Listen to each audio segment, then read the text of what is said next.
BMW sprunka milžinišku greičiu. Vairuotojo planas aiškus, kuo greičiau atsiplėšti, įsukti į kiemus ir pasišalinti iš automobilio.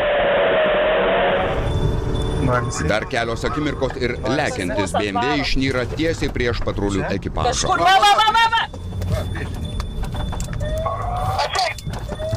Vairuotojas net nesiruošia stabdyti ir aplenkia tarnybinį automobilį išvažiavęs į priešinę eismo juostą. Pavojingas manevras vos nesibaigė kaktomuša. Intensyvaus eismo gatvėje BMW lekia lyg išprotėjęs.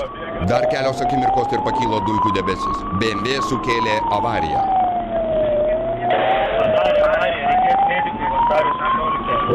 Praktiškai kaktomuša rėžėsi į kitą automobilį. Smūgis buvo toks stiprus, kad abi mašinos sukosi ir nučiuožė atgal keliasdešimt metrų.